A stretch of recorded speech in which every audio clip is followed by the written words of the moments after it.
खुशामदीद नाज़रीन। हुकूमती हलकों का कहना है कि लाहौर में पीटीआई की मोबिलाइजेशन सिफर थी, तो फिर लाहौर में सिक्योरिटी सख्त क्यों की गई थी? सिक्योरिटी की जहाँ तक बात है, ज़रूरत महसूस हुई और इतनी ज़्यादा सिक्योरिटी की ज़रूरत महसूस हुई। सगीर चौधरी साहब, इस सब को किस नज़र से देख रहे हैं आप? देखिए, सिक्योरिटी की बीट मैं करता हूँ।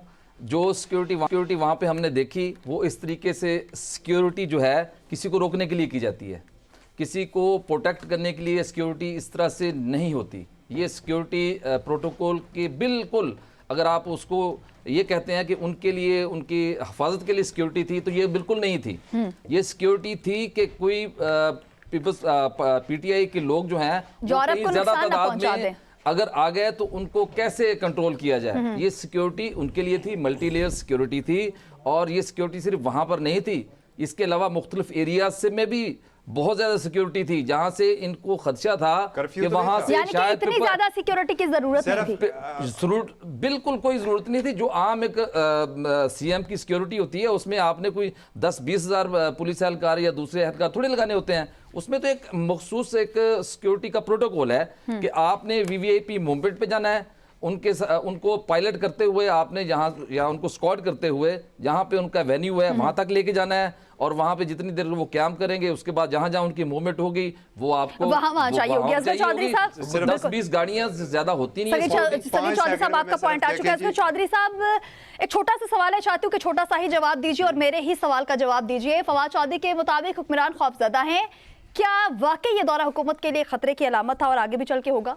बिल्कुल। देखें, पंजाब के जो पाकिस्तान तहरीक इंसाफ के कारकुन हैं ना, वो एक तवील अरसे से अपने आप को अकेला तस्वर कर रहे थे।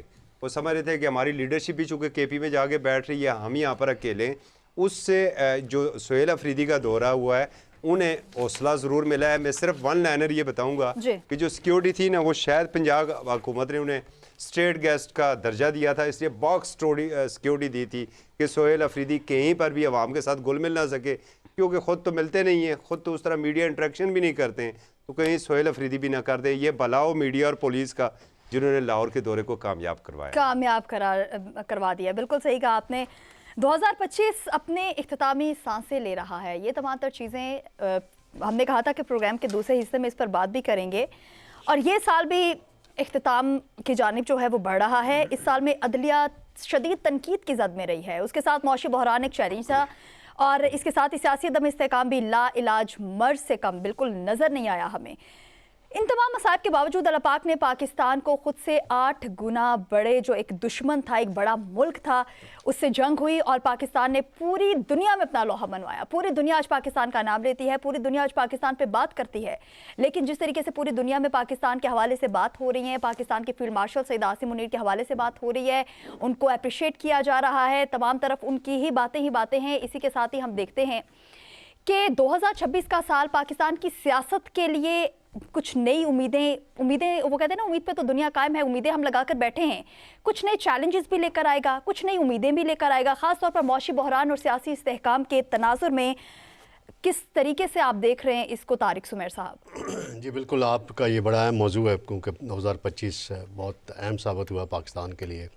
सबसे पहले तो 2025 जब स्टार्ट हुआ था तो ये तासर था कि पाकिस्तान सिफारती सतह पे दुनिया में तनाव है और पाकिस्तान की दीगर ममालिक के साथ मामला ठीक नहीं है। मईशत का एक बड़ा चैलेंज था 2024 में, जब शहबाज शरीफ साहब ने दोबारा हुकूमत संभाली, तो जब पीडीएम दौर था तो पाकिस्तान डिफ़ॉल्ट करने के करीब था, और रोज़ाना बानी पीटीआई ये बयानात देते थे, आज श्रीलंका बना, कल श्रीलंका बना, और मिसालें दी जाती थी। तो उसको जिस तरीके से हैंडल किया शहबाज शरीफ साहब ने, मैं बहुत सी चीज़ों का आइनी शाहिद हूँ, और उन्होंने IMF के साथ एक मुश्किल माहिदा किया, पाकिस्तान को डिफ़ॉल्ट से बचाया। फिर इलेक्शन हो गए, फिर इलेक्शन के बाद जो चैलेंज थे मईशत को, उन्होंने उसको बड़े अच्छे तरीके से आगे चलाया। स्टॉक मार्केट 55,000 से 1,75,000 बेसिक पॉइंट्स पे पहुंची हुई है तारीख की।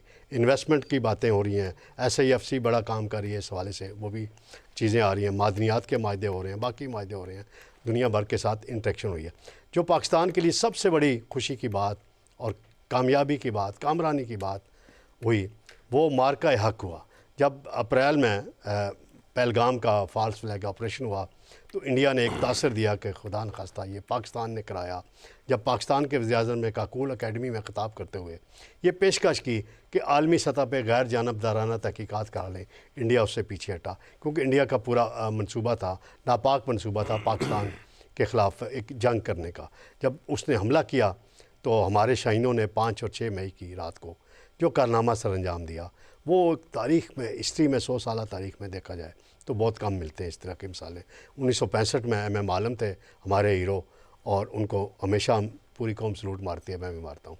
और अभी जो हीरो थे हमारे, जो पायलट्स थे, जो एयर चीफ़ हैं, जो फील्ड मार्शल हैं, और जो हुकूमत थी, इनका कम्बिनेशन बहुत ज़बरदस्त था और इंडिया को हमने शिकस्त दी। और उस शिकस्त के बाद हमारे लिए इतने रास्ते खुले कि दुनिया भर में, मुझे जुलाई में चीन जाने का मौका मिला, SCO मीडिया कॉन्फ्रेंस थी, 36 ममालिक के डेलीगेशन आए हुए थे, सवाए एक मुल्क के, इंडिया के।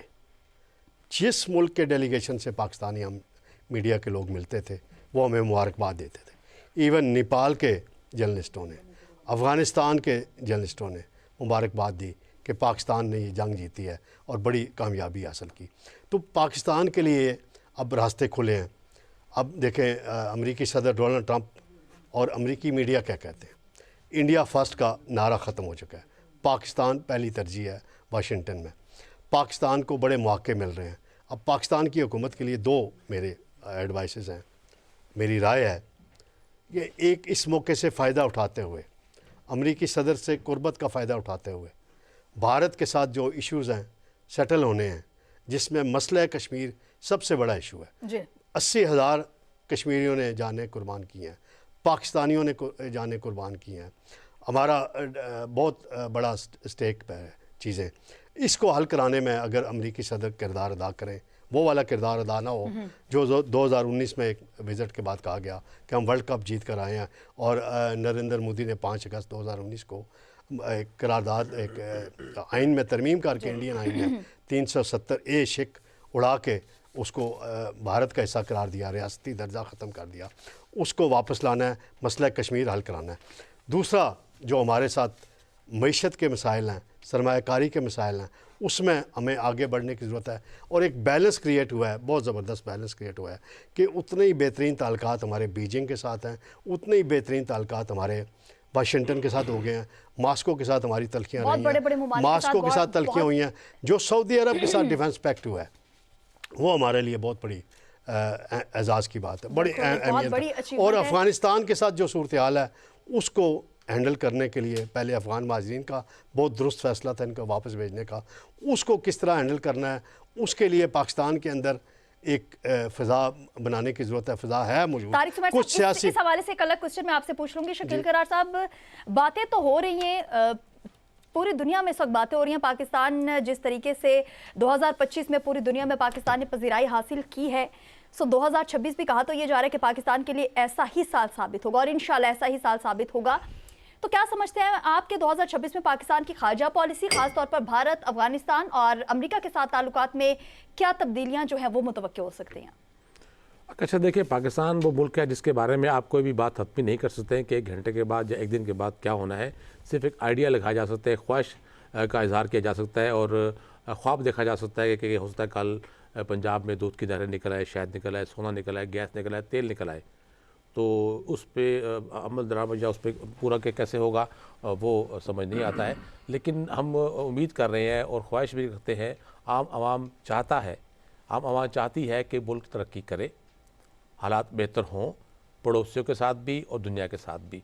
ये कौन नहीं चाहता कि इस मुल्क की हुकूमत या आवाम नहीं चाहती कि उसका मुल्क तरक्की करे, उसके पासपोर्ट की कदर हो। लेकिन आप जब बुनियादें रखेंगे झूठ के ऊपर, तो वो बुनियाद कितनी मजबूत होगी ये आप अंदाज़ा लगा लें।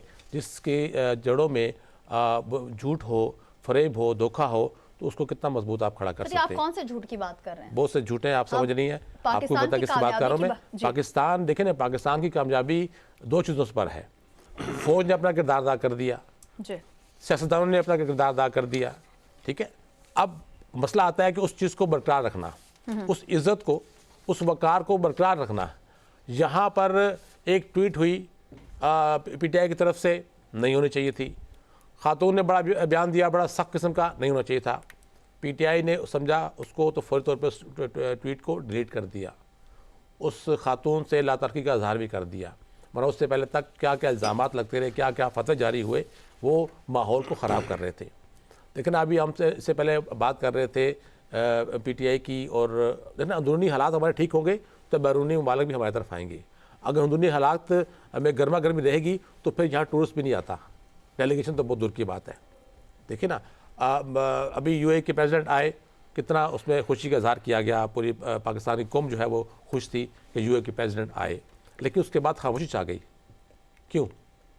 क्या ये सवाल उठ रहा है कि वो सिर्फ एयरपोर्ट तक रहे, उसके बाद वो 1 घंटे बाद वापस चले गए? कौम को नहीं बताया जा रहा, कौम को नहीं बताया जा रहा कि क्या हो रहा है, ये उनका 1 घंटे का दौरा क्यों था। हमें तो बताया गया था कि ये पूरे 1 दिन का दौरा है और उसके बाद मुलाकातें भी होंगी, चीज़ें होंगी, लेकिन कुछ नहीं हुआ। उन्होंने रेमियार खान जाना था, जहाँ भी जाना था। यहाँ तो जो ऑफिशियल प्रेस जारी हुई थी उसमें कहा गया था कि वो प्राइम मिनिस्टर प्रेसिडेंट से मुलाकातें, बाकी चीज़ें होंगी और आला हुकाम से मुलाकातें होंगी और बड़ा प्रतिपाक इस्तकबाल होगा। चीज़ों को उसी की शक्ल में रखें, आप उसको अपनी मर्जी से घुमाने की कोशिश ना करें। बिल्कुल ठीक है कि पाकिस्तान को का नाम हुआ, उसमें फ़ौज का अपना किरदार है, एयरफोर्स का किरदार है, वो निभाया। मैं बात कर रहा हूँ सियासतदानों की जी, कि संभालना तो आपने है। अब हर जगह फ़ौज तो आपको साथ नहीं देगी, फ़ौज तो आपके हालात, सियासी हालात तो फ़ौजें ठीक नहीं करने ना, आपने ठीक करने। जहाँ बात आ जाए मस्बत बात की तो उसको मस्बत रिस्पांस देना उसको। आप पीटीआई या कोई भी है, आप हालात को खुद ख़राब करते हैं, सियासतदान हालात को खुद ख़राब करते हैं। कोई आप बाहर से आकर नहीं करता है। आप अगर किसी को मौका देते हैं तो वो आपको गाली निकालता है। आज आप किसी को छेड़ते हैं तो वो आपको पत्थर मारता है। कोई घर बैठे पत्थर किसी को नहीं मारता। तो मैं समझता हूँ कि सियासी जमातें तमाम को इस पाकिस्तान को मिलने वाली इज़्ज़त को संभालना होगा और बड़े तरीके से संभालना होगा। छोटी सी गलती आपको दोबारा पाकिस्तान को उसी वापस उस जगह पे ले जाएगी जहां हमारा ग्रीन Interesting पासपोर्ट point, जो है sir. वो निकाल दिया जाएगा। Exactly. इसमें तमाम सियासी जमातों को अपना किरदार अदा करना पड़ेगा। इंटरेस्टिंग पॉइंट शकील करार साहब। सकीर चौधरी साहब, क्या समझते हैं कि 2026 जो है वो क्या सियासी इस्तेहकाम, वो कहते हैं ना सियासी इस्तेहकाम जो है वो ख्वाब ही बन के रह गया है, तो क्या ख्वाब देख सकते हैं 2026 के लिए कि पाकिस्तान में भी सियासी इस्तेहकाम आएगा? आकाश, देखें 2025 का जैसे तकाबली जायज़ा लिया गया तो मेरे ख्याल में 2025 जो है उसमें जो सबसे बड़ी अचीवमेंट कह लें वो हमारा दफ़ा था। और हमारा दफ़ाई एतबार से जो हमें एक कामयाबी मिली, नो डाउट कि उसको पूरी दुनिया ने तस्लीम किया। ये मेरा ख्याल है कि एक तारीख साज, एक 2025 का तारीख साज अमल है और मैं क्रेडिट दूंगा, all credit goes to field marshal Syed Asim Munir, उनकी क़यादत में ये हुआ।